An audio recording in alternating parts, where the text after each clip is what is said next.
We have the opportunity to host a true luminary. Welcome to In Conversation with SONIA Braga.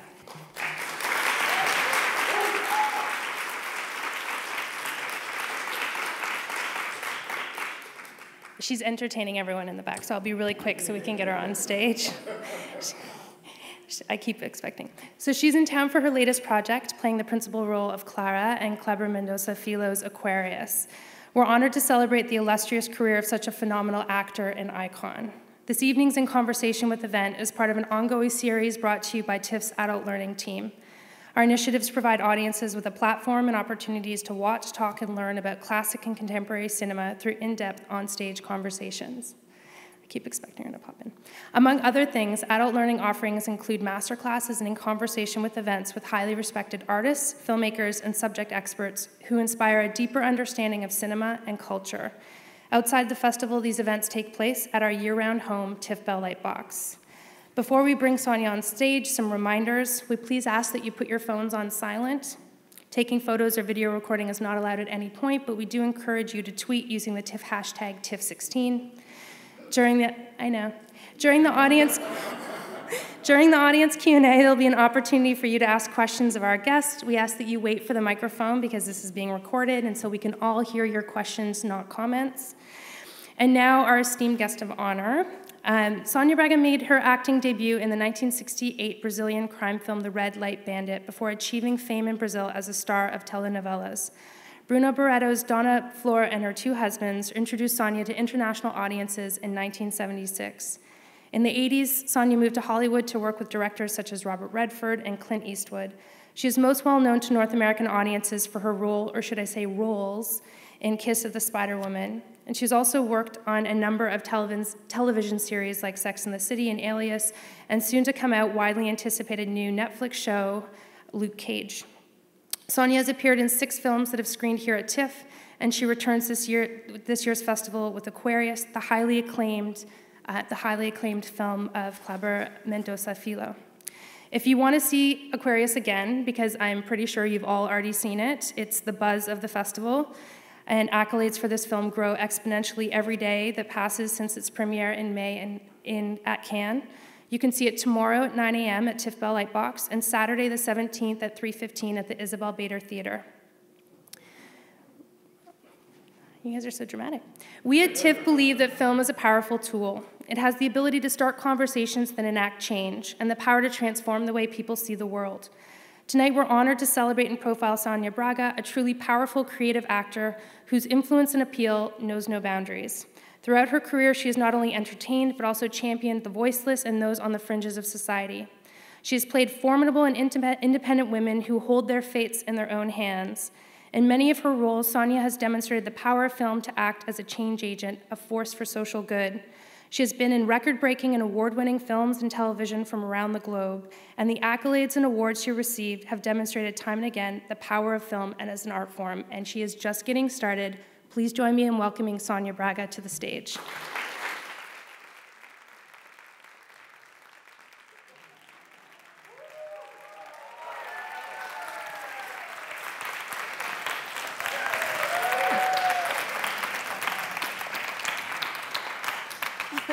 Thank you.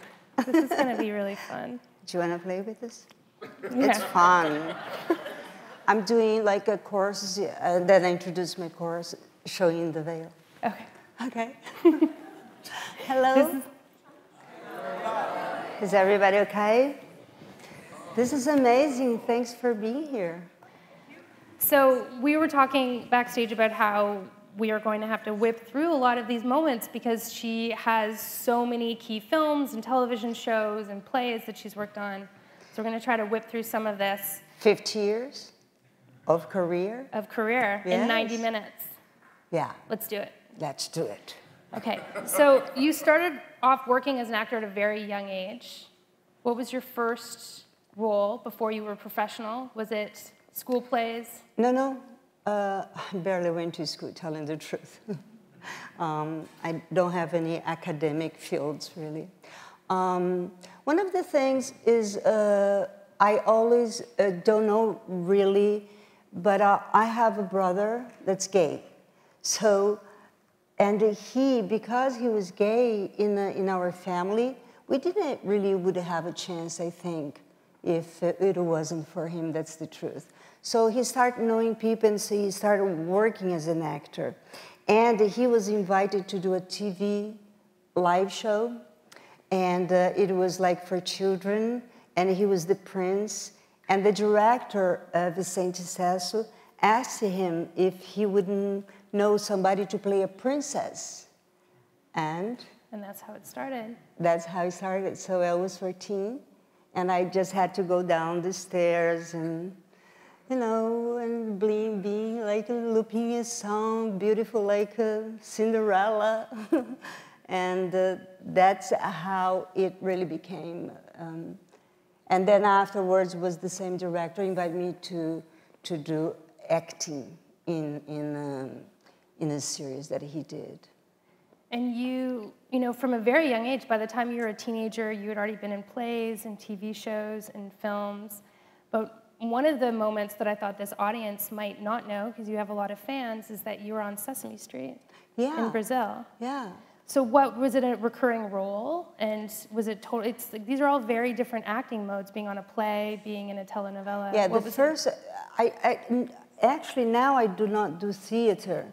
I much rather do television and movies and commercial, but nobody invited me to do it. But anyway, not even shampoo. I don't get it. Shampoo, hello? It's true. Or heels, because I'm petite. What was the question? You distract me. No, you just distracted me. We were talking about the different types of acting and how you started off in the plays, and then you said you didn't want to do plays, and we were talking about Sesame Street. Sesame Street. So what happened was I did one play. Yeah, I don't do theater now, but I did then. It was a very good project, actually. It was a director that came from Paris, actually, and went to Brazil with the plan to take the theater for working places in Brazil. So there was the ABC, very well known, where Lula came from, the ex-president. And so that was when I was about 16. And then I kind of give up, you know, and then go crazy a little bit. And then there was a test for the play Hair in Brazil. And I went to do the play. And I didn't even know what hair meant. And I didn't know what a hippie were. So I was like, had the hair down and everything, and I went to do the test. And the director didn't want me because I went to seduce him, and I didn't even know. But then the dancer, the choreographer needed me, and I did it. And the same director did the show Sesame Street for Brazilian television. Was a public television with the same cast. Like Hair? Yeah, from the Hair, all the hippies. All the hippies. I love it. To teach people. But we're excellent hippies, believe me. So public education hippies, it's good. Yeah, the big bird called Garibaldo in Brazil, and was my good friend, Garibaldo. And the one that lives in the trash, what is his name? Oscar the Grouch. Oscar, yeah. Oscar was Gugu, and was Ana Maria, the teacher. And believe me, I had more fun than all the children altogether, because I was supposed to teach, but they taught me a lot then, you know, and it was really, really fun. And I think it is a pity that the show didn't go on, because a lot of two generations at least were learning from that show. And it was very important in Brazil to have a show that teaches to read, to write, behavior, whatever, and not to buy. Much better, Sesame Street. So, and then that's it. It was for a year, maybe, that I had my life with Garibaldo and Gugu. And then you moved. But I didn't have anything to do with them, okay? You respected your professional boundaries whatever with the you puppet. Because I have this fame. I don't know where people take that from. Oh my goodness. You're in trouble. I am in trouble. I'm going to need audience participation. So you went from Sesame Street to then a bunch of telenovelas. Yes. A series of them. Actually, I started the telenovelas when I was doing hair, when I was playing hair. The first telenovela, Hair, started in São Paulo. And then the tour went to Rio, where the major and only network television in Brazil is, Rede Globo. And one of the directors asked one of the actor that was famous already if he didn't know a girl to play I was supposed to be the mayor, very elegant and rich girl, so they put me a wig, like a blonde wig, to play the role. I could be rich and with this hair, and the kind of person. So of all of your experiences in all of those shows, what's the most memorable? You always have great stories. I feel like you would have a good story from how many days you have. Or I don't think anyone is complaining, so I think... No, but that's that I'm teenagers too, okay? I'm like 18, 17. We're talking about between 14 and 17, and already I have done so much. Yeah. And I used to work sometimes in São Paulo, taking the bus, going to Rio, working Rio, back in São Paulo, and it was, and a lot of boyfriends, and having a great life, you know? And so I started soap operas. When I started soap operas, immediately, this was when I was 19, immediately I started getting recognized in the streets, and then became part of my life. Yeah. Always being part of my life, being recognized, because soap operas in Brazil, it's like, they are very popular, so. Yeah, maybe talk to everyone about the importance of telenovelas and in Brazilian culture. And, you were talking about before about the kind of democratic nature of television.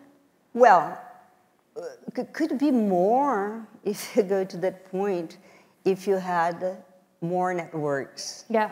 Right? We have one network television, really, and the second one, really the rates is like, TV Globe is like, I think it's like 70% of the audience, and then you have the second one. But anyhow, I always loved doing TV, open, we call open television. Yeah, here too. The reason I always loved that is because I had I knew how expensive, theater or even the movies are in Brazil. If a family go to the movies, maybe is the price for the bus. Some movies they give a better price, but even for some people, movies. And I started this connection very early in my life, and doing television was like my communication with this wonderful people in Brazil. And wherever I would go, they would know me, and they call me actually Soninha in Brazil. They call me Little Sonia. To this day, I'm 66, and they keep calling me, "Hi, Soninha," which is very nice. Only my family and 200 million people in Brazil. Not anymore, actually, but we get to that. But to me, and then in a very early age, I understood that connection and the respect that I have to the people that I was watching soap operas. And it was so nice to me to be able to use the channel, to entertain them, or to make them, like a show. And I always listened to them, and then, my sister used to say, "I'm so sorry when a fan stop you, Sonia. I feel so sorry for them, because somebody stops me. Oh, Sonia." And I go, "Oh, where are you from? What are you doing here? Are you married? Oh, that's nice." And the person will go, "Excuse me, I gotta go." I say, "Okay," but it takes a long time, So this connection, Yeah. not this connection, but this connection was English, not easy language. Was very important to me, very, very important to me. So then we are the same. We it's are like the we're same, the same in school. but we are not the same. You are a luminary. I am a humble staff I forgot member my of white TIFF. blouse today. I'm going to be expelled from the school.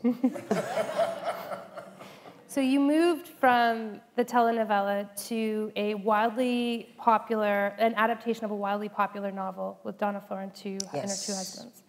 And this film... But before I did Gabriela, that's the same author. Yes. That's when... With Marcello Mastroianni.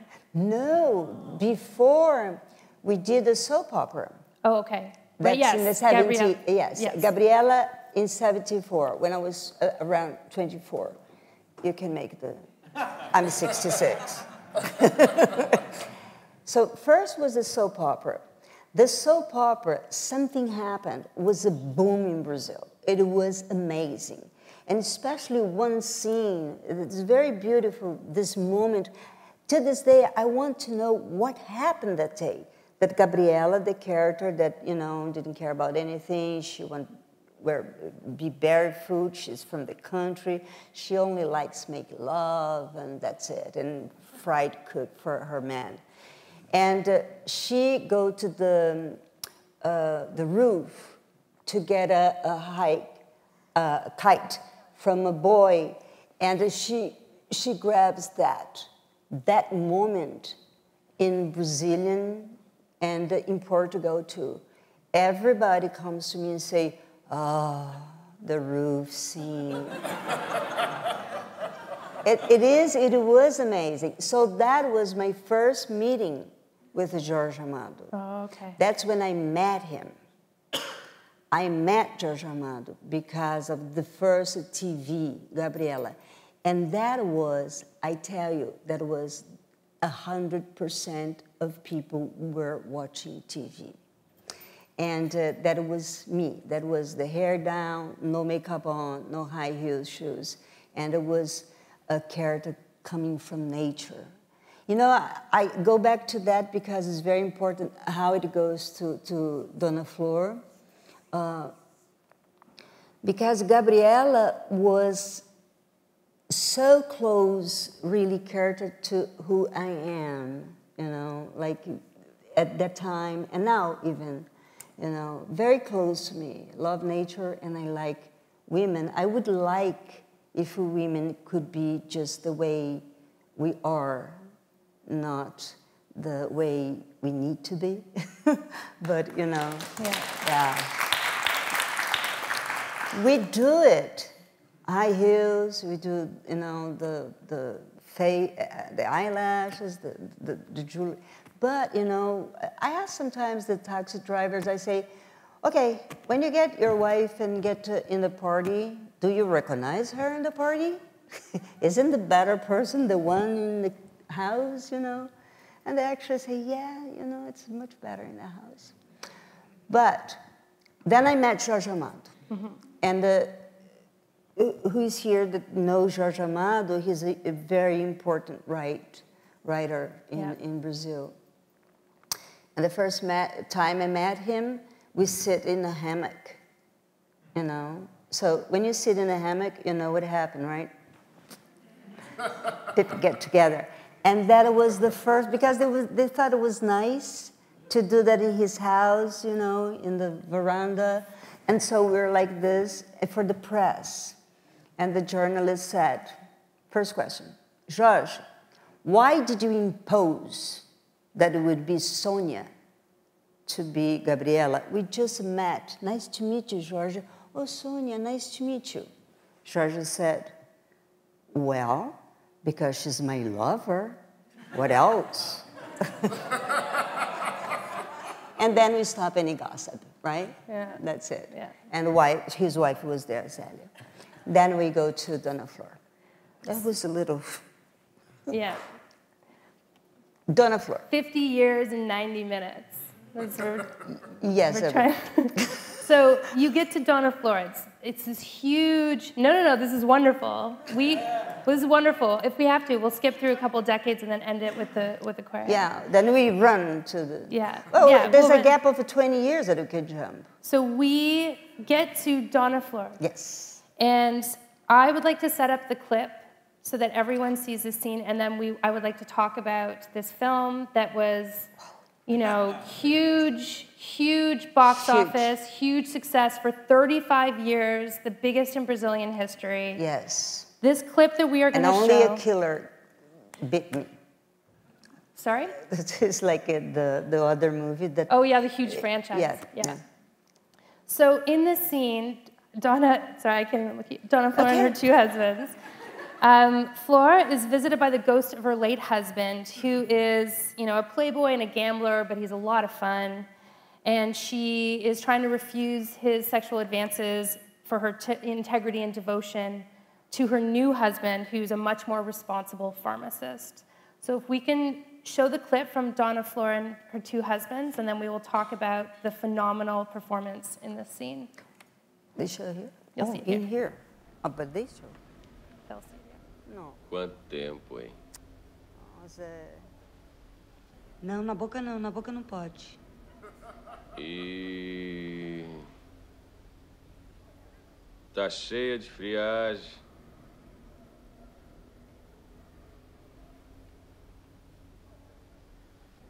Tá igualzinho. Não mudou nem um tiquinho. Eu que acho que engordei um pouco. Bonita. Boa de morder. Padre Venâncio é que tinha razão. Botava cada olho no teu pandeiro, aquele Deixa de inventar mentira, Vadinho. Dom Venâncio nunca olhou pra mim. Sempre foi muito respeitador. Para com esse pé, Vadinho. Você esquece que eu sou uma senhora casada e séria? A única pessoa que pode pegar em mim é meu marido, viu?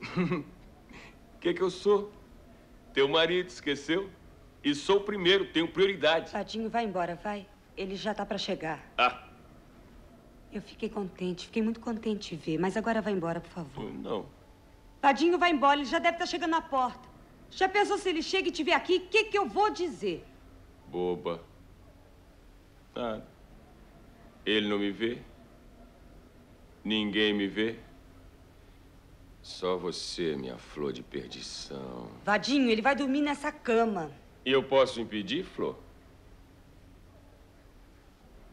Mas apertando um pouquinho, cabe nós três aqui. Mais respeito que eu sou uma senhora honesta, viu? Foi você quem me chamou, Flor. Vadinho, vai embora. Amanhã você volta e a gente conversa. Mas vem vestido porque nu assim não dá. Não dá nem pra conversar. E eu posso ficar indo e voltando, Flor? Você pensa que uma viagenzinha de brincadeira daqui à Feira de Santana? Pensa que é só falar assim, vou ali e volto já? Vadinho, vai embora, vai. Vadinho, mesmo sabendo que ele não vai te ver, eu fico morta de sem jeito e não tenho cara pra isso. Vai embora. Tá bom, eu vou dar um passeio por aí e amanhã a gente resolve. Mas antes eu quero um beijo. Na boca, se quiser que eu saia.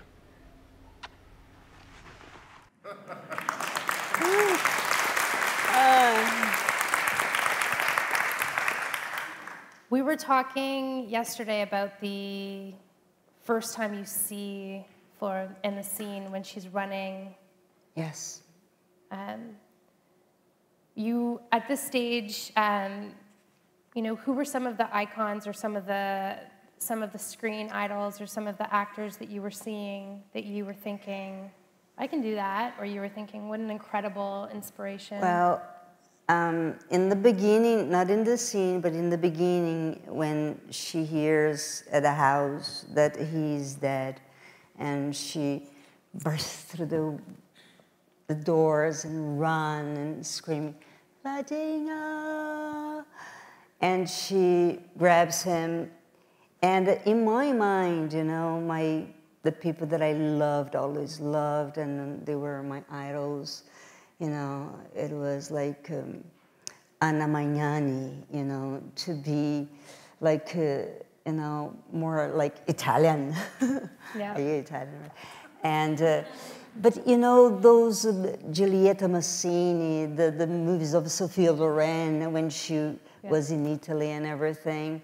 So that was my the feeling that I had.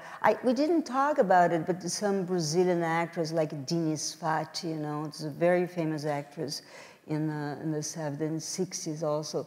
And but I need that. I need to be like a Greek, like, you know, like more, it's a tragedy, you know, it's a drama. So that was kind of my inspiration. Let me tell you something, it's very hard for me to see this actually, because it's, in a way, it is like a puzzle me, because Joseph Wilker just passed.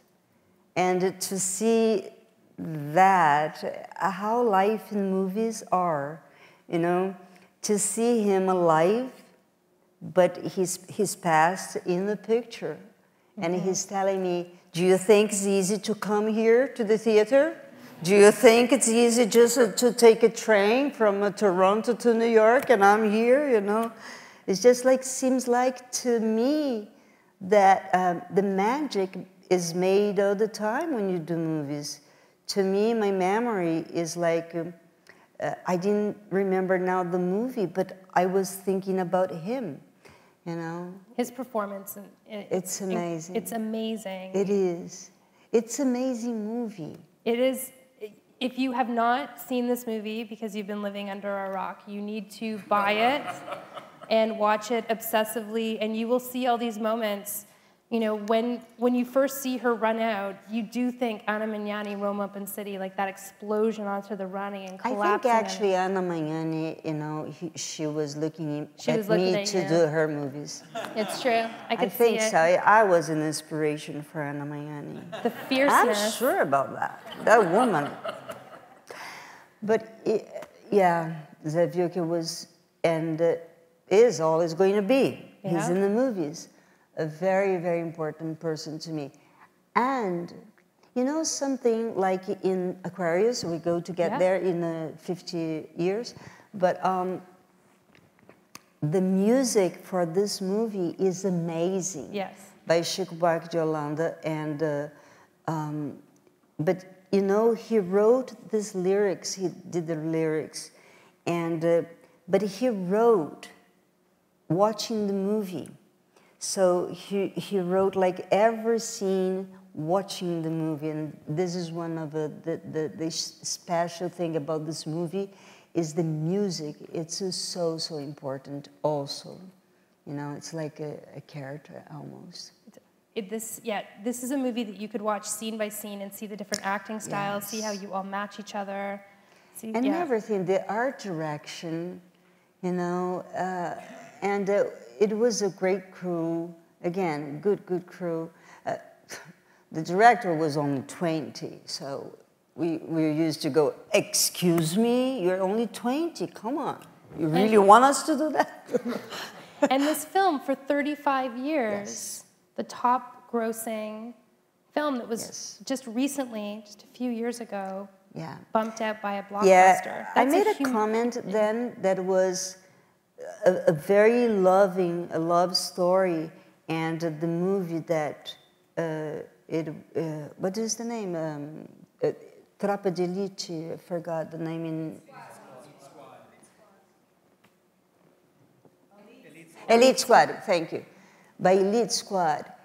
And I go, oh my God, you know, after, took like 35 years, and a movie that it's about violence, you know, and take it over. And this is the one that I wish it was Aquarius. Maybe we do it. Maybe it will be next. Yeah, maybe we do it. So you were looking at a lot of the moments where you're already this huge Brazilian superstar. You've become an international superstar with Dona Flor, and then Kiss of the Spider Woman. It's like, yes, please. It's a brilliant. You were nominated for a Golden Globe. You play 3 seminal roles in this film that weaves through all of the worlds, and it is the connective tissue. And I couldn't say even hello in English then. So I was, I had the dialogue coach for, the producer was my dialogue coach. I can't sing, so I had to sing. And I couldn't speak any word in English, and it was amazing. making that movie. And I was actually, actor invited me to do only the character, the architect, yeah. the girlfriend yeah. in the veranda. That's all that he needed me for. He invited me to do. But little by little, I started to do the Nazi movie because he lost the rights to the other one. Then he decided to do the Nazi movie. And then the Spider-Woman happened that, you know, if I was doing both, I should do the spider too. So I became like 3 characters in one. And you mentioned that your mother designed your costumes. Not, she didn't design. She made the costumes. She made them. It's designed by Patricio Bisso, who is a wonderful artist and designer and costume designer. But my mom became, like, when I was 8 years old, I promise it's going to be fast. It's okay. We're going to go for the I Sonia be very ride. fast. When I was born when I was 8 years old, my father passed. And my mother was with 7 children and no means of living. But she was a fabulous seamstress. So that's what brought the bread, you know. So she was night and day doing that dresses for the neighbors and everybody. And little by little, she became one of the best dressmakers, like seamstress in Brazil, actually. So even when I did Mundo Reparador, maybe go forward a little bit, then Albert Wolski was an Oscar winner designer, and he came to me and say, "Oh my God, your mother, she's amazing." And to hear that about your mother, like, you know, she's doing your dresses, she did every one of the dresses for Kiss of the Spider-Woman. It was really amazing. Wow. We actually started with a scene, it's the veranda scene, to talk about the continuity of, with Raul Julia, and to talk about some of the other moments and collaborations. Why don't we move to the clip from Kiss of a Spider-Woman, and then we can start talking about the other roles and how they interweave with the film. Okay. She just listened in silence like she knew already. Then she asked me to leave the movement. But how could I do nothing when my friends were disappearing every day?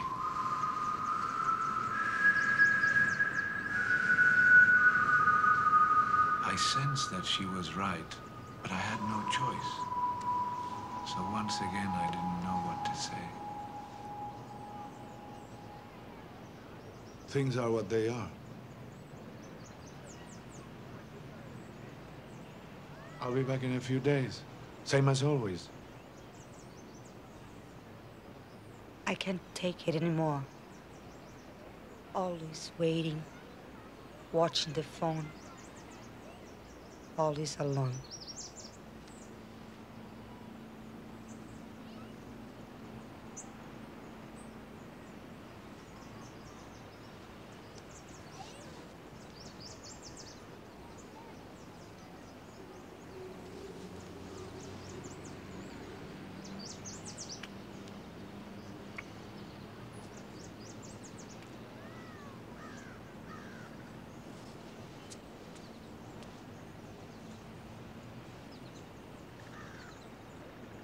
Valentin,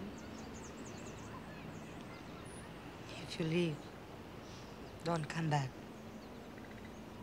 Please, don't come back.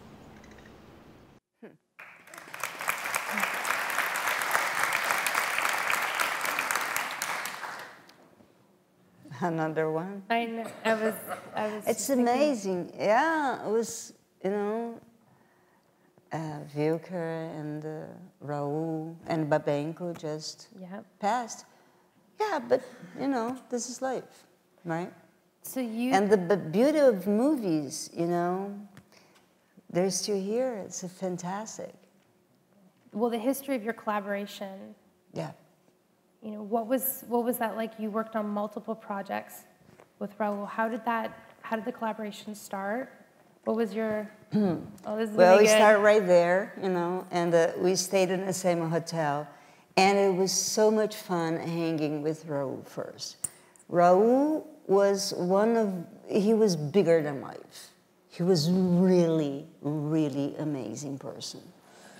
And he kind of, then we started traveling, and he decided he was my big brother, right? And so, and he decided to take care of me too. And, you know, we go to have dinner, his wife and I go have dinner, and then walk her home, because we were going to go to the parties. She wants to go home. And once he goes, Sonia, you need to get married. Let me think. Doctor? I say, doctor? He goes through profession, and he goes, I know. I say, you do? Sushi chef. I say, Raul, why? I say, he said, I don't know. You might be unhappy, but we're going to eat so good. It's going to be fantastic. Raul was amazing. So then we did Kiss of the Spider Woman, and then Milagro being Field War, and then with Clint Eastwood, the weirdest thing that we have so much fun, because he made up in the Rookie an accent, right? And I decided that I was his bodyguard, and I'm very little, and he was very tall. It was so much fun. And finally, we did the movie The Amazons, about the Amazons, the Burning Season. Burning Season, thank you. And when we did Burning Season, he was already kind of sick, but we didn't talk about that. I think, you know, it was nature. But to have the privilege to have an actor of his size, you know, and as a person, Raul had the dream, and he had even a foundation, and he worked with the Stop the Hunger Foundation, because he believed that if people put their minds into that, he would stop hunger in the planet. That's simple. You know, and he was that generous, really that generous, and he was really that kind as a man, as an actor, and to work with him, it was like everything would come to life. Everything was about life. It wasn't anything with Raul was about acting. You know, he was truly one of the actors that I worked with that taught me a little bit, because he was so professional. He loved so much art, to be like not to be so scared of acting. Maybe he was one of the people that taught me a little bit to be comfortable.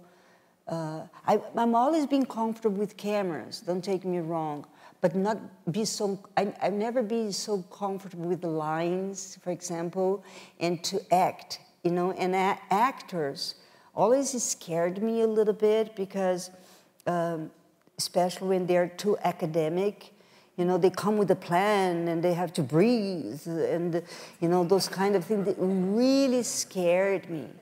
And I think with Raul, because he would be an actor in that, you know, he was very academic in that way, but he brought that all to life, like life is big, we need to be big, we need to be huge, you know? And so I think, I never thought about that before. Thanks for being here, and we can share this story, because just figured that out. I think Raul was the one that made me feel comfortable with actors, actually.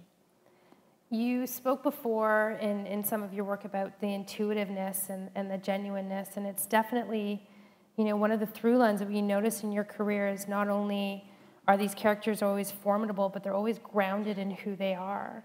Is that something that you can read about the fact that for Kiss of the Spider Woman, you influenced the three characters being the same, being you, and it being woven together?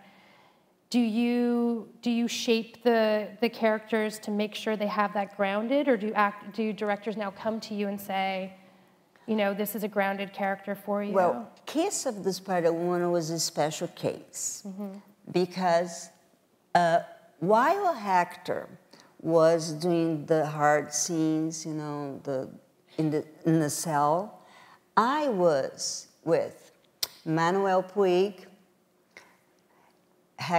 not Hector was this, Manuel Puig, David Weissman, Patricio Bisso, the designer, and my makeup man, and my hairdresser, and the person that designed the dancer. Because if I start a scene when I was Lenny Lamaison, the singer, you know, if I start a gesture here in the cell, we need to be the same one, that he would start a gesture and I'll finish when I'm singing. So this was the group of people that I work with. So that was nothing but fun, you know? And it was like two separate, actually, crew. There was, Patricio was doing the design, the costumes for Lenny Lamaison and for the movie, the 40s. And Clovis Bueno was doing for the cell. So the cell is one thing, and the crew for the dreaming and the films was another one. And my mother, of course, that was more gay than everybody else together. No, my mother was really, gay people loved her so much. She traveled with the troupe of Zicroquete. I don't know if somebody, yes, right? So my mom, she traveled with the Zicroquete to Paris. And she was the creative mind with them when they doing the costumes with them. So, and my mom. So we were the gay part of the film, actually, you know? So all of us, right? So, so Manuel Puig would tell me how to do it. And the dancer will bring that to Bill Hurt. So it was a weird, strange collaboration. So when Hector finished with the cell, it was really intense over there, and he came to work with us. We were all like, you know, come on, you know. And I asked the hairdresser, say that for me, please. And how do you say that? He goes, come in. And I said, that's the way I'm gonna do it. Oh. Yeah, it was like really. So Hector, when he came, we're all like that already. We're shaped already, right? So he just go, you know, the cigar, say action, and we go, come in, and doing the things, you know. So, of course, he direct the cameras, put the cameras. Now you go up the steps, but too late to say, Sonia, hello. So she's all like, you know, my best friend has been killed. I need a place to stay. So, you know. Incredible. Too late to say, not that much, please, down a little. No, you couldn't control me. To go with it. Nobody could so then. So is that and now? Now, They can. And now, I don't think anyone can control you now. So has that always been your approach to find filmmakers that are either too busy or nimble that will let you shape the roles? Like I'm thinking about Milagro Beanfield. You play the owner of like an auto mechanic owner. Yeah. It's an incredible role. Isn't it? How did you get that role? Well, I was going home. I was in Cannes Film Festival being part of the jury. Yeah. And by then, I finished with the promotion for KISS, and I was going home. And I get a call from my agent saying, Robert Redford wants to meet you for a role. I said, okay. So come back. I said, okay. So I went to Los Angeles and met with Robert. It was a very nice office, and You know, he showed me where it was gonna be, you know, all the pictures from, I have no idea, like it was so beautiful, that part of the country, New Mexico, Santa Fe, and I was into that already. I say, oh, fantastic, because in Brazil, let me tell you, in Brazil, a director says, Sonia, you want to play a role? And you say, yes, and that's it. You're in the movie, right? So that's what I thought. That was my first tete-a-tete with the director. So he shows me everything, and I say, fantastic, that's great, Robert. I don't know in what kind of accent I had then, but maybe the same. But it was very harder than for me even to say that. And I say, good, fantastic, beautiful. And he says, so, great, Sonia, do you want to do the tape? And I say, what tape? He said, to put, you know, your lines on the tape. I say, no, I don't need to do that. He says, okay, when you want to do that? Because I didn't know you need to do that for the studios. They need to approve you. I had no idea. And he says, okay, so maybe you want to hang a little bit with a dialogue coach, and you run your lines. I say, okay, I'll do that. And so finally he put me in a video. And then I understand that he had to run like I don't know how many actresses in tape because of the laws and everything to protect actors. That it's fair, right? To import a Brazilian one to play Chicano, really? Right, even if he's Robert Redford. And then there I was, you know, in New Mexico, and it was absolutely fantastic. So, but it was hard work for me. And I had the dialogue coach, and I remember once, before in Los Angeles, I was running the line, the same line, just say, where are they? Just to say that took like 3 weeks. You know, where are they? And I go, where are they? No, where are they? And then, you know, one day I got to her house in Los Angeles, and I had sunglasses on. I never wear sunglasses, believe me. And I told her, Carla, and she says, what happens to you? I say, Carla, I don't know. I think I'm not okay. And I start crying, you know, see the tears like running behind the sunglasses.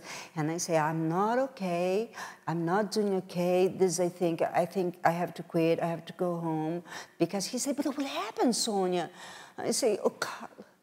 You know, I was in my room today, and I think I had something in my brain. Everything was shaking, and, you know, I'm tired, I'm exhausted, and then the curtains, as she said, Sonia, stop. There was an earthquake. And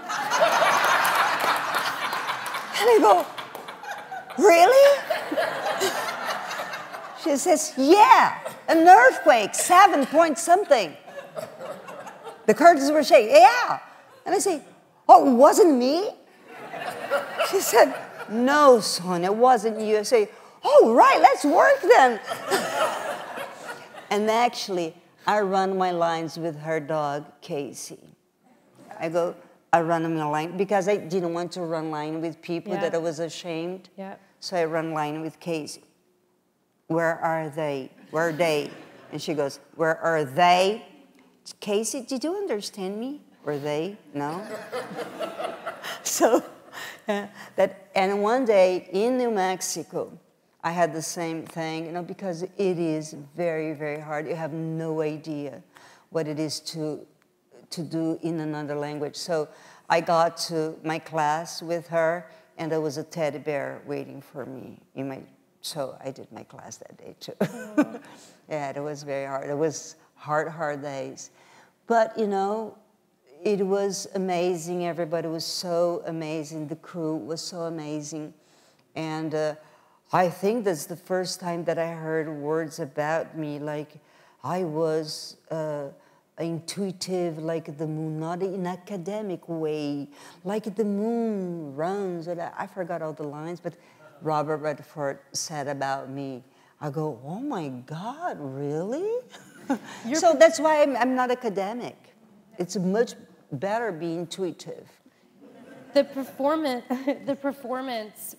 we need to show a clip from this film and set it up, because in this scene, Ruby is rallying the entire community, yes, to not give up, to help this man owning a small field for his beans, the church, to all rally together at the church. And it's a dialogue-heavy scene, and we want to see all the work that she did practicing. In English.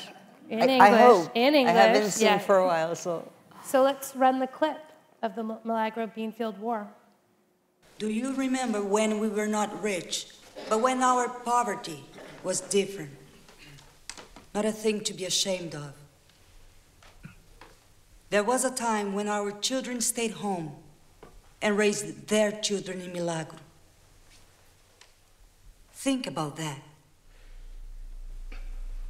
We could become a town of old men and old women. We are a family. And I love you very much. But I must tell you, sometimes when I wake up in Milagro, I want to cry. I think of Let Divine and the development. And I know if it comes, it means the end for most of us.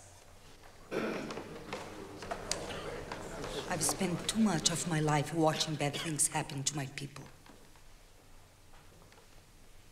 But if we want to fight the recreation area, we have to understand it.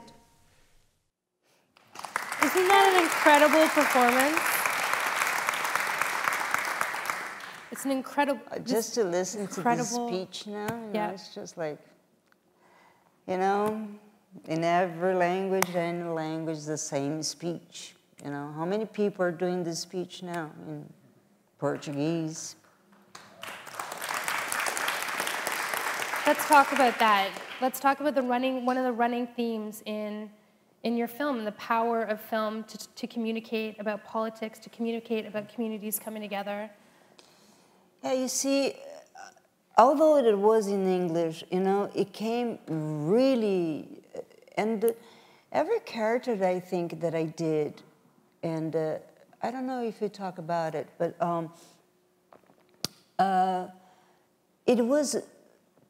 it didn't matter if it was a soap opera, whatever. It needs to come from the truth, from my heart, from, you know, and that's, I think, that the communication I had with people, you know, to me,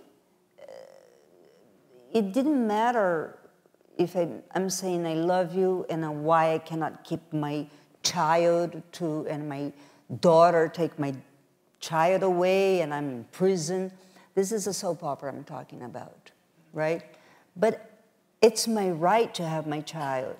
So I think all the soap operas that I did, you know, it always came from a lesson that I learned growing up with my mother and, you know, seeing the suffering of my people, you know, and it's just like, you know, to recognize what to be a citizen is and your rights.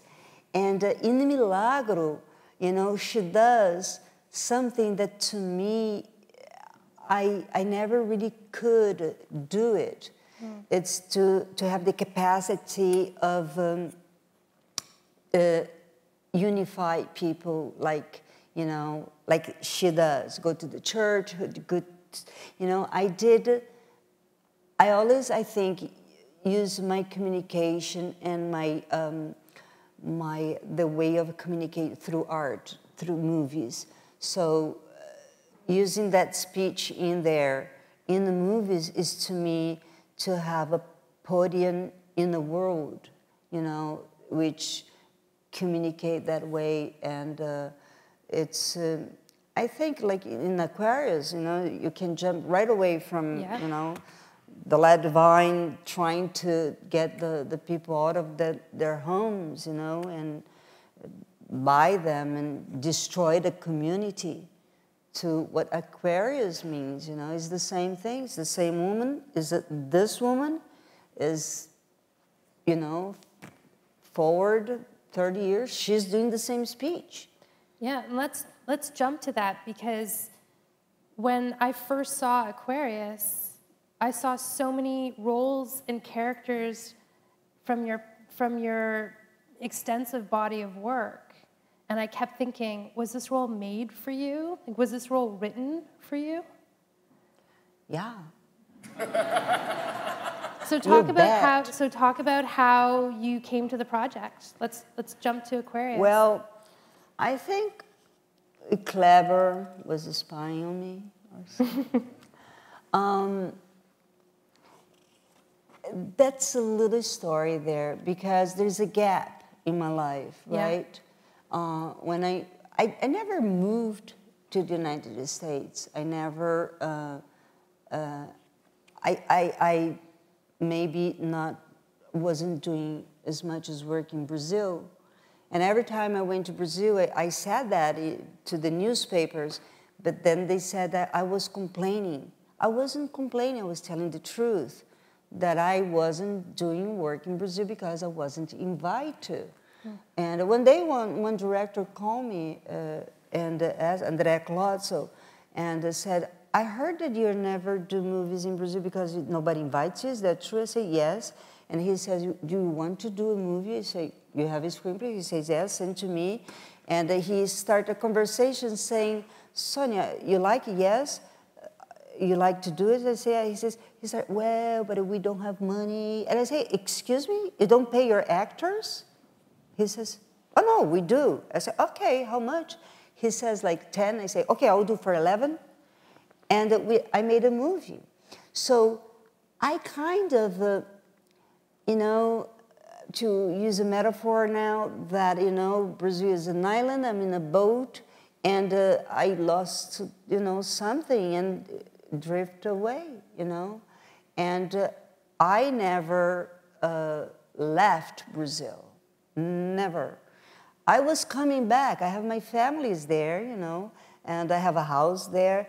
But that happened to actors. When you disappear, that, you know, the other day I got to say about talking about this and get to this conclusion that is very sad, that when the actor disappear from your little screen, your big screen, they disappear. They don't exist. Because the communication we have and all that we give is for that moment. And then, although I was in Brazil and people knew I was in Brazil because I was helping as a volunteer, like a mountain come down and you go and you do something as a citizen, the citizen is not as important as the movie star. People want the movie star. So there's a gap, a huge gap. So I did a soap opera when, like in 78, and they did a rerun of the soap opera.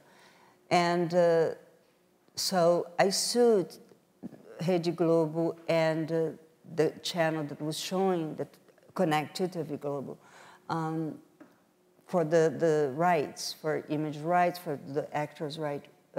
It's a direitos conexos, it's a collateral rights. So, and because I wanted a judge or the system to tell me, you don't have the right, or you do have the right, because I was tired of saying this. I was there when they made the law, and I knew I had the right. So I sued TV Globo, and the judge said I didn't have the right. And the people said, are you going to, I could appeal. And I didn't go to the court to appeal because I said, no, I heard what I wanted to, You know, I want the system to tell me that I don't have any rights, although I know I have the rights. And I know what the law is written. I know what is there, and I know I have it. But nobody ever can tell that I never said that. That's all that I need. So I went away, and I always say that I'll come to your question, but I always say I'm not an actor really because, you know, to me, hard to explain, but you know, I like life, and when I make movies and everything, I really like to be with the crew and everything because the making of the movie to me is very interesting. To be with the people that make it, you know, the art director, the designer, the costumes, and you know, photographers, everything, photography, and of course with the director occasionally, but to be part of the whole thing. So I always say I am in visual arts. That's who I am. I'm an artist, not except an actress. So I wasn't, like I saw actors, I have some friends, they are actors. They go crazy if they don't work. They really do. There's something about not to be on the stage. The only time I'm on the stage is today, thank you, that I'm here. You invite me to be here. But you know, life is so amazing to me. So I went to NYU, I did a course for photography to learn a little bit, you know, about aperture and that type of things. And I bought a camera and I was happy. And I said, this is it. I was crossing the bridge, you know, I was hiking the mountain. I was, you know, doing the hike and I have this is a metaphor, okay? Not really. It's a backpack. I don't know where I'm going. I have a big camera. And I'm going to be in life. I'm going to be a photographer. And I was so happy because I want to be a happy person. I don't want to be miserable. That's horrible. So in my mind, that's it. You know, Brazil said that to me. I'm in a country where I can carry a camera. In Brazil, it's very difficult. So I was there when a helicopter, as a metaphor as well, came with a rescue mission. Sonia, it was it was Kleber and Emily, you know, sent me the screenplay. That was a rescue mission. I was climbing that mountain already. I was gone. And so there is a gap of about 20 years that I wasn't anywhere. So when I got the screenplay, when I read the screenplay, half of it I wasn't even breathing. And I had this weird sensation that every word that was written there was right, it was written for me, was written for me.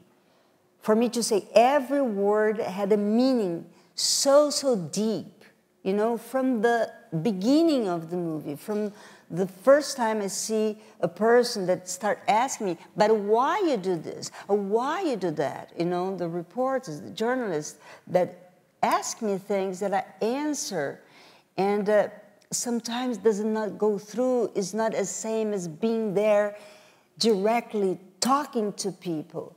So every word was so important. So when I finished the screenplay, I knew that woman, I knew what she was feeling, I know what is fighting for something, I know what she says, think, you know what it is when people tell you you're crazy and you know you're not crazy, the crazy's out there, you know that, you know? So when I read it, I felt that like, not it was written for me, but you know, I had this, oh my God, this is the best screenplay I ever read in my whole life. So, and now, as you say, it looks like, you know, in this one, I'm telling my story through my career, really, you know, all the characters that I did in respect to the audience that was watching me, and I have this bridge to them, and I get to Aquarius that way.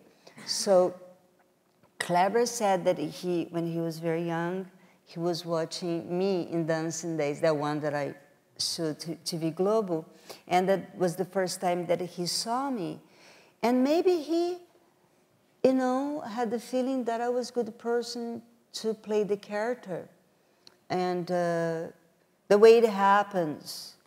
And Kleber, you're here? You want to tell the story? Is Kleber here? Kleber is here. Why don't we show a clip from Aquarius for the audience, and then we can open it up and we'll get Kleber to talk about Cannes and to talk about... Oh, he's coming here?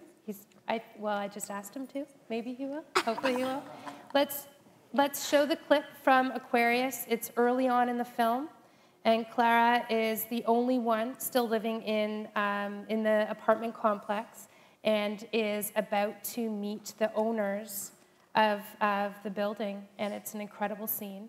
So if we could cue the clip, and then we'll start the conversation after.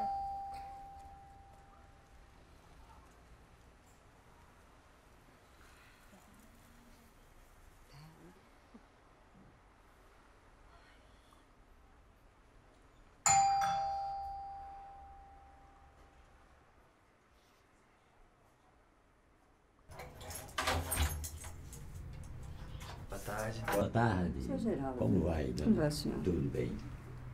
Boa tarde. Boa tarde. A senhora nos receberia? Depende, seu Geraldo. Se o senhor veio aqui para discutir a minha proposta sobre a compra do apartamento daqui de cima, eu lhe mandei essa proposta. O senhor não respondeu, mas imagino que o senhor seja mesmo uma pessoa muito ocupada, tá certo? É sobre isso, seu Geraldo? Nós viemos aqui conversar com a senhora. Sim. Uma boa conversa, olho no olho, que é a melhor coisa. Nós dois trouxemos aqui para a senhora uma contraproposta. Que ótimo! Do apartamento aqui de cima? Não, aquela conversa que nós tivemos anteriormente é sobre a compra do seu apartamento. Ah, é sobre a venda deste apartamento? Exato. Eu não vou vender, seu Geraldo. O senhor já sabe disso. Dona Carla, é uma proposta, Dona Clara. Dona Clara... Onde é que tu estava? Estava lá embaixo varrendo.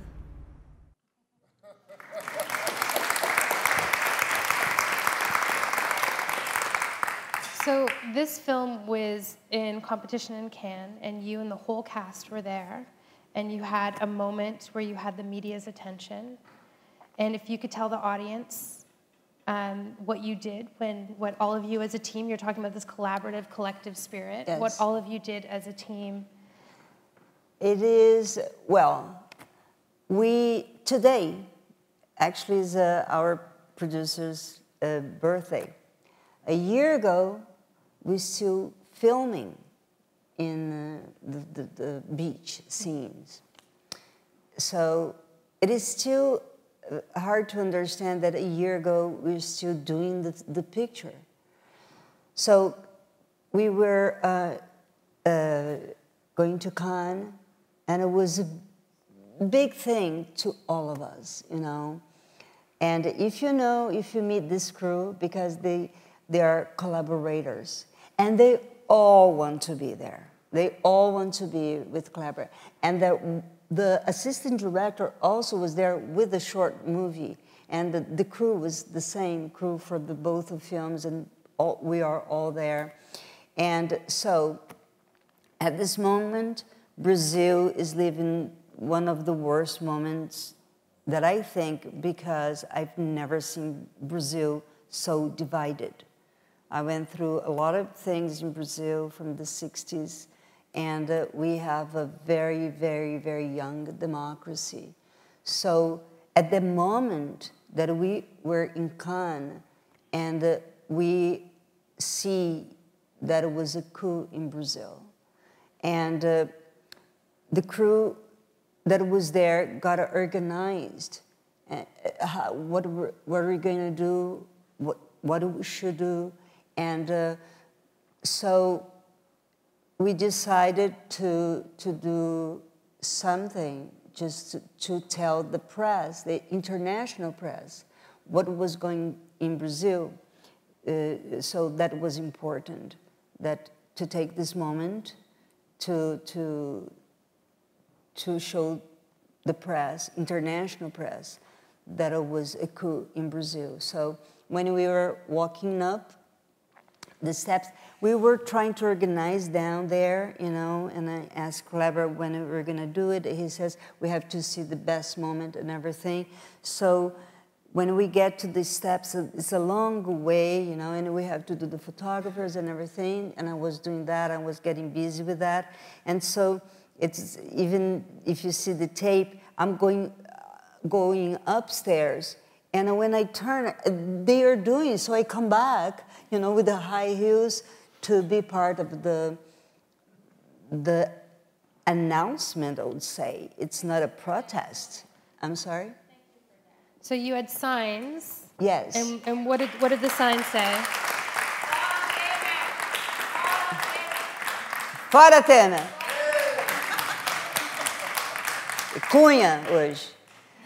And so they would say what was happening in Brazil. Each sign said a different thing, and but basically announcing to because you know when something like this happens in Brazil, it could not probably get out to the international press. We didn't know. We're not sure how much would it go to the press, you know, or to the internet until you get to the ninjas internet and everything. So it was important that we did something, and we did something together. So it was incredibly powerful. It was incredibly brave, and you seized the moment. That's the thing. When people say it's brave, I don't consider that a brave action. I think it's a democratic action. Yeah. You know, it's like it's a right to do that in democracy. Would it be brave if it was another system that is not democracy? And then we have the right to protest. We have the right to go to the streets. We have the right to say Fora Temer. We have the right. We are a citizen, and we are in a democracy. So the act, it was only to tell the international press what was going on in Brazil at that moment. That a woman president, that nothing was found against her, criminally against her. It was being impeached. So it was the first process when we did that. And then finally they decided for impeachment and now we're hoping,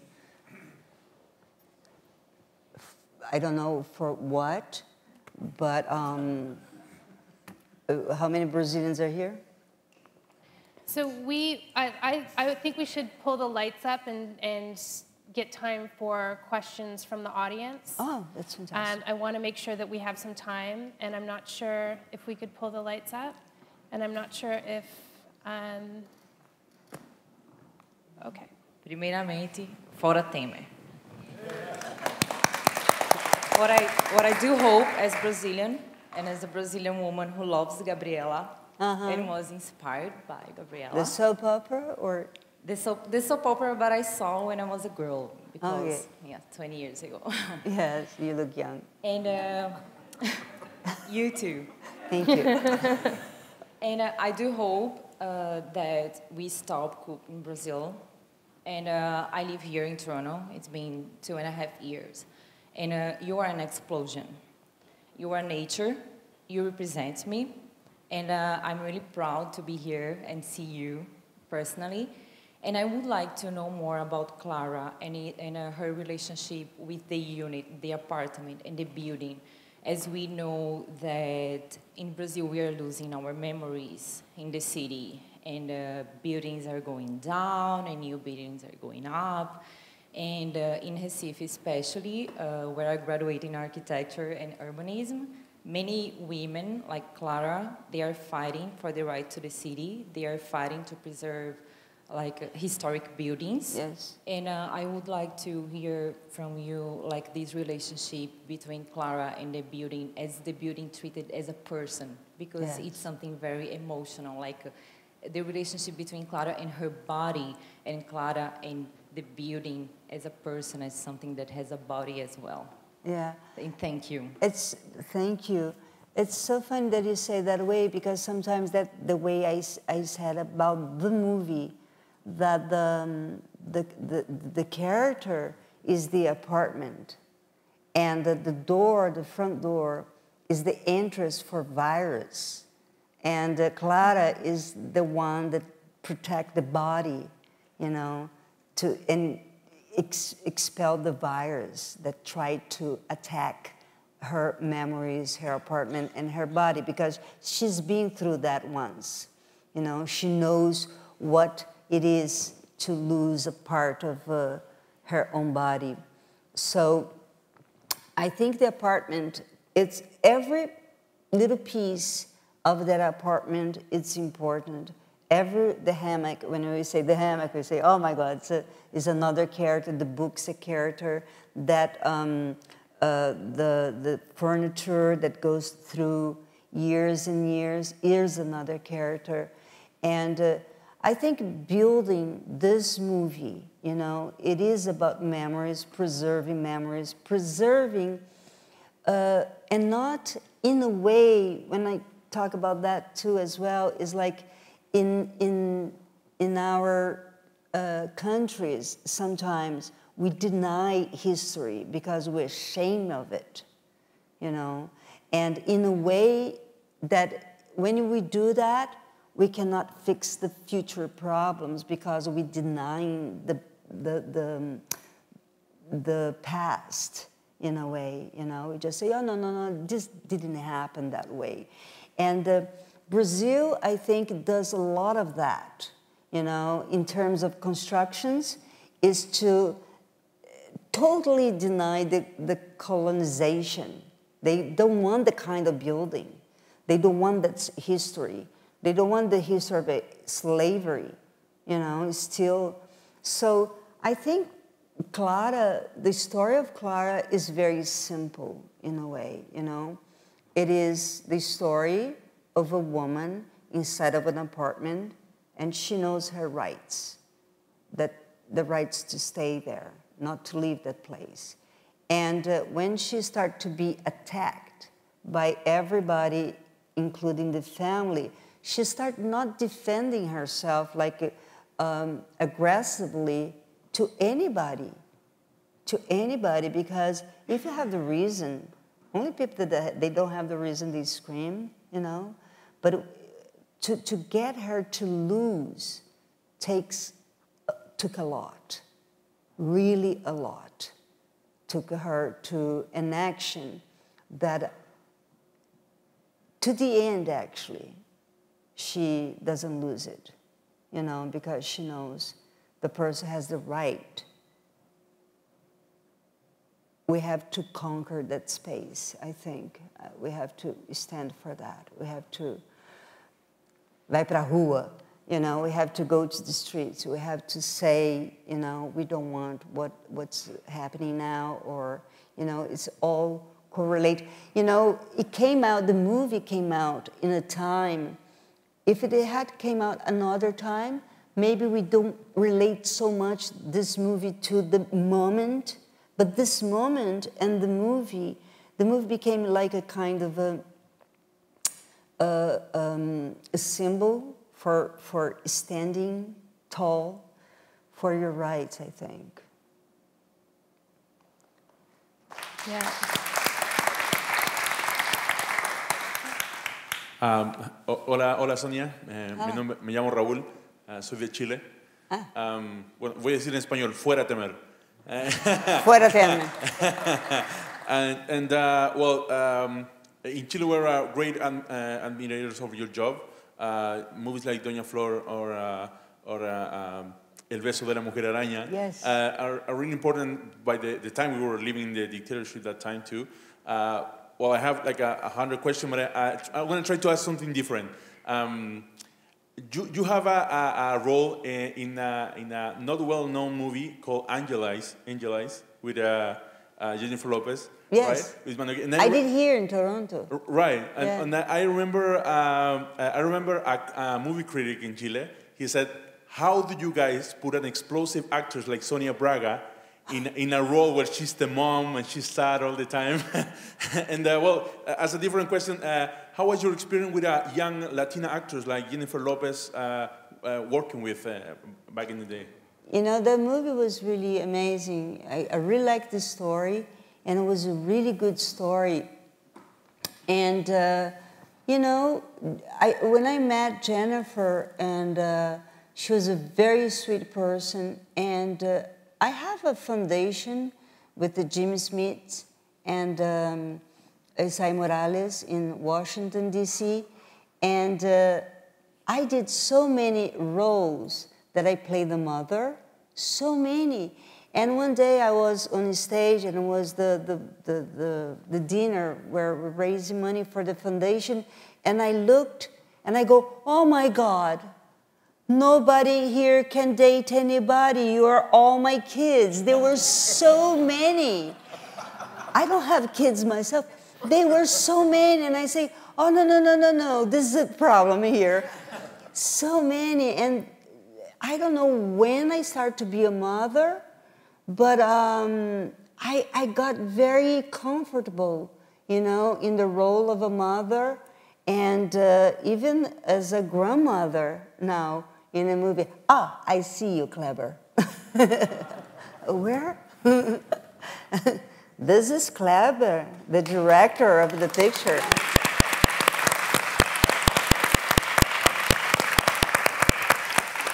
He might have a question for me. But, you know, very, very comfortable working with the younger. And some kids, you know, they come to me and they ask for, you know, do you have any tip? Like, and I say, just, do you have any other profession? I really do. I say, can you... First I say, I'm sorry, you're an actor. I really do. And I always hope that the younger actors, they're not an actors like the ones that are very academic, but more like me. You know, they like life as well, not only the stage and only, you know. Because watching movies is fantastic, but taking all from the movies and repeating the movie is not so good. It's better if you bring a little bit of the buzz, the subway, the streets, the people to the... I love that. Are you sleeping? No, I'm saying I'm mesmerized by what you were saying. I thought she was taking a nap. We have time for a couple more questions. So if you could make them questions. I'm sorry, because I talk a lot. I'm sorry. I'll try to make this quick, too. First of all, I'm very grateful for being here, so thank you for your presence. I'm a Brazilian film student here in Toronto, and by coincidence, I was in Brasilia last week during the premiere of Aquarius in Brazil, and I watched it in Cine Brasilia. And I came there, I was interested in the movie, and after that, they projected some phototemers on during the credits, and I was very surprised because I didn't know there was a protest going on outside the theater. Like, you left the room and people were screaming and applauding and shouting, and so I was overwhelmed by this, and I was overwhelmed that I was living this moment. For me, it was something that I thought would be something that I would never experience in a way, and now I felt this really close, like the political atmosphere going on. And my question to you is, I can feel the symbol of the film and of your character, Clara, and I wanted to ask you, how do you feel being a symbol for all of this process? Because I'm in the movie already, because so then I believe that film became the same that it is to you for me. It's a funny idea, but it is the truth. I think that the same way that I found the words in the screenplay, I think people in Brazil were trying to dialogue with somebody because the country was so divided. You know, it was like, you are this group and you are this group, and that's it. So I think as people start like watching Aquarius, they start like open their mind. That's what I think. I can only say that what I think. You know, open their mind a little bit and seeing something that is different from what it is right now. And more, I believe that more people now that probably said wouldn't see the movie, and then when they heard is just a story about a woman living in a building, you know, it's not political, you know, it's not like, and they are going to the theaters, and they are watching a movie, and they get out with the sensation that because we are in a political spirit right now, so they have some kind of a metaphor, and that's what movies do anyhow all the time to people. That's why people keep going and watching movies, you know. So I think it came in the time that we need something, and Aquarius start representing this resistance, that's what it is in the movie. It is about resistance,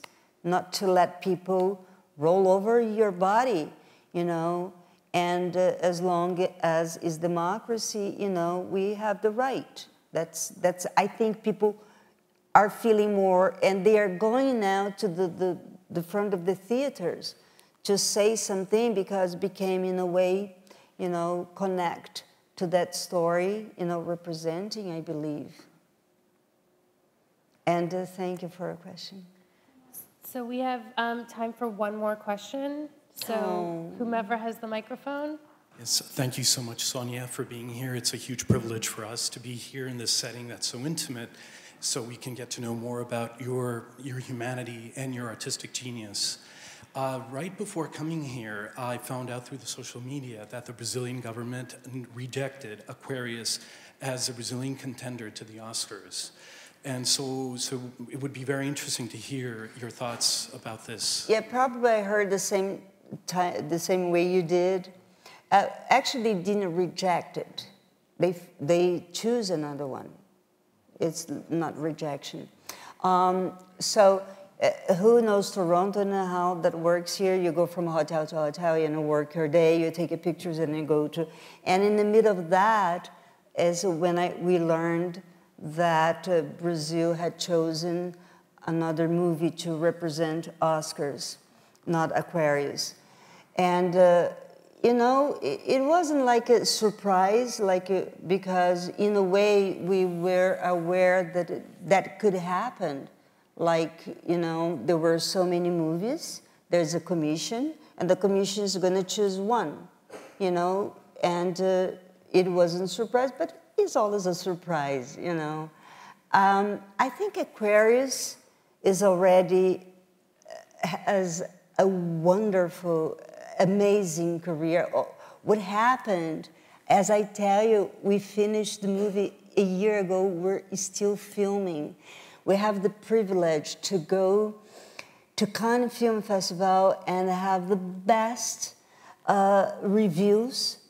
Amazing. It's a critical look to this movie and to the audience. You know, how many people, you know, came and embraced me, actually crying, because touched them in some way because of their mother, their family, their building, their country, their other countries, you know.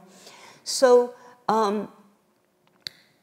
so the film just has this light, you know, the blessing, there's the good stuff about it, got the audience. The movie is being shown in 60 countries in the world, And it's been very open in Brazil September 1st. We've been there for the opening, and it was amazing. So this movie has maybe another kind of life it's on. And that was a commission, and that is their taste, and we have no control of that. And I think the audience is that applauding and liking Aquarius is saying something that pleases us. You know, that's what we do movies for audiences, for, you know, to contact people, to touch their hearts. And sometimes a group of people wouldn't, like in Cannes, you know, Cannes, it was a lot of buzz and everything. Then came the results, and we're not in anything. And, you know, that's the way it is when few people are looking in a way for some reasons, and they choose someone.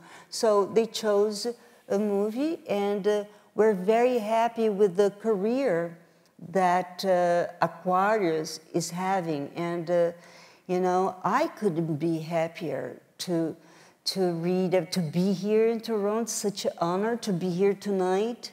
You know, Aquarius brought me here.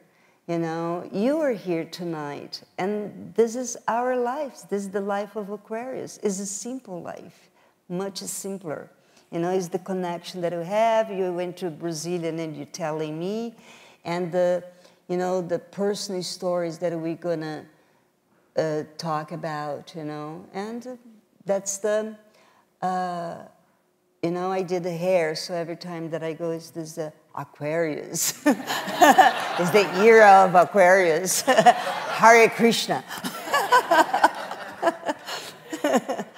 Everyone, please join me in thanking this incredibly charismatic, humanitarian, visual artist, icon, SONIA Braga. Thank you. Thank you.